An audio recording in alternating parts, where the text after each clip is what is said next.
Hey there, everyone. Welcome back to Cozy English Podcast, where we just listen, relax, and learn together. I'm Emma. And I'm Michael. You know what? We're honestly just so happy you're here with us today. How are you feeling about your English journey? Are you having fun with it? Oh, that's such a sweet question, Michael. Learning English can be, well, it's kind of challenging sometimes, right? Especially when you need to use it in those really important moments. Like when you're not feeling great and you've got to see a doctor. Exactly. And that's why today's episode is going to be super helpful. We're going to practice one of those conversations that, well, you might actually need to have talking to a doctor or nurse about your health. Hey, don't worry if this feels a bit scary at first, okay? Remember, even just listening to us chat about this stuff is helping you learn. Your brain is like quietly soaking up all these new words and phrases. That's so true. And here's something that might make you feel better. You really don't need to be perfect. Even we native speakers sometimes struggle to explain how we feel to a doctor. So just be patient with yourself, all right? You're doing amazing just by being here. So, today we're going to explore some super useful words for describing symptoms. We'll do a couple of fun role play conversations. And, we'll share some helpful tips you can actually use when you're ready. We'll repeat the important stuff so you can just listen and learn at your own pace. No pressure. So, are you ready to dive in? Let's do this. All right, let's explore some essential vocabulary together. Michael, when people visit the doctor, what are some helpful words they should definitely know? Good question. Let's start with something basic. Appointment. This is just, the time you've arranged to see the doctor. Let's say it together. Appointment. Appointment. Perfect. And then we've got symptoms. These are basically the signs that tell you something's, well, not quite right, like a headache or maybe a sore throat. Let's try symptoms. Symptoms. Great. Now let's talk about some common symptoms. Emma, what if someone's got a fever? A fever means your body temperature is higher than normal. You might feel really hot and then suddenly cold. Let's say it nice and slow. Fever. Fever. You could say, I have a fever, or I think I have a fever. Right. And what about when your throat hurts? We call this a sore throat. Sore throat. Sore throat. You can say, my throat is sore, or I have a sore throat. Here's another useful one. Dizzy. When you feel dizzy, it's like the world around you is kinda spinning. Dizzy. Dizzy. I feel dizzy. Or I'm feeling dizzy. And here's nauseous. This means your stomach feels really upset, like you might throw up. Nauseous. Nauseous. I feel nauseous, or I'm feeling nauseous. Oh, and here's a really helpful phrase. I've been feeling. You can use this to describe how long you've had a problem. Like, I've been feeling tired for 3 days, or I've been feeling sick since yesterday.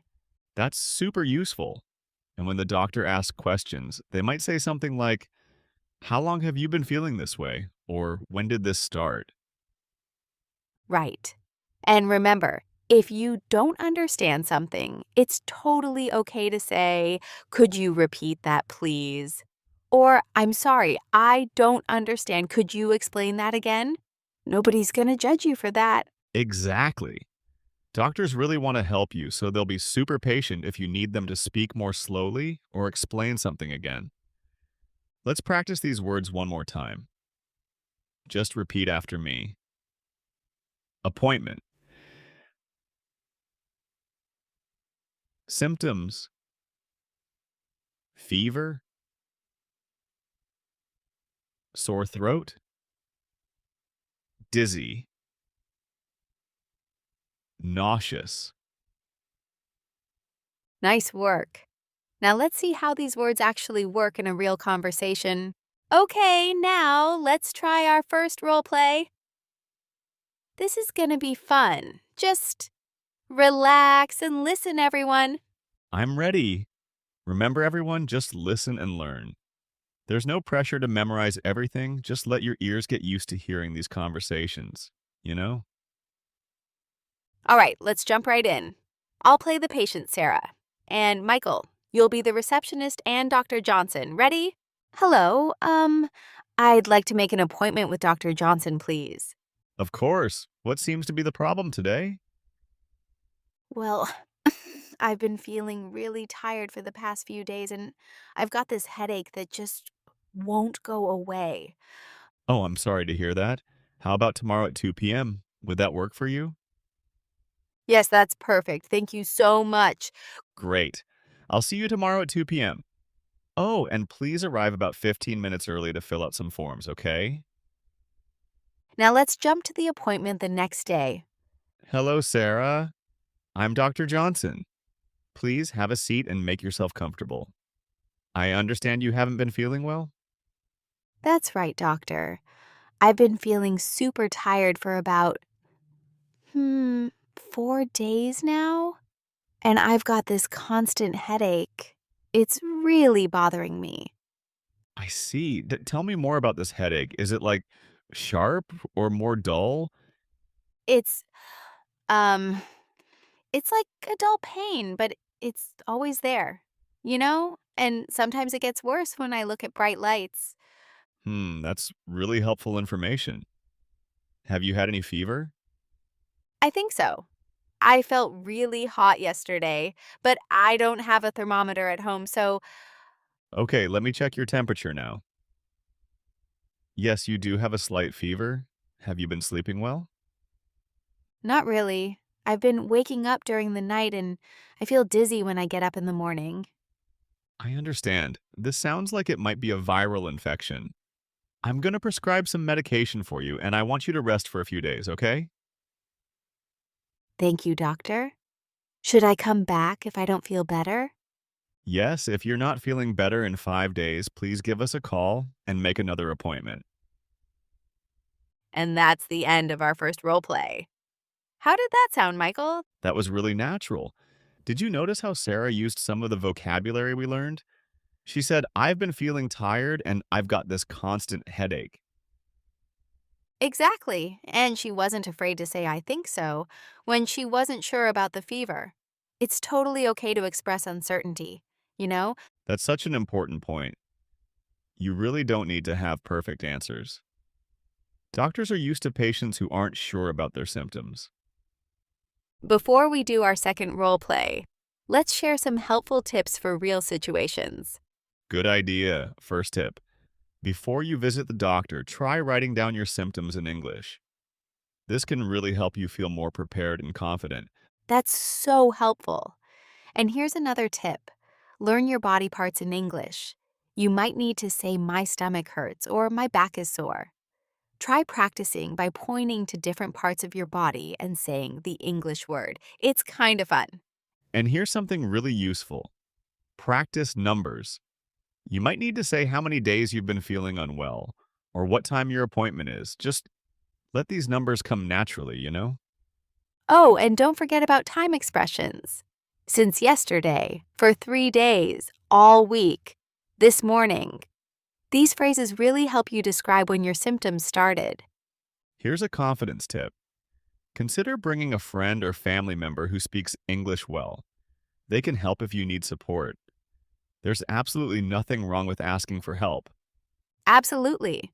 And remember, most doctors and nurses are really patient with people who are learning English. They totally understand the situation. Here's a phrase that can help in any situation. I'm sorry, English isn't my first language. Could you please speak more slowly? Most people will be super understanding. And if you don't understand a word, it's really good to ask.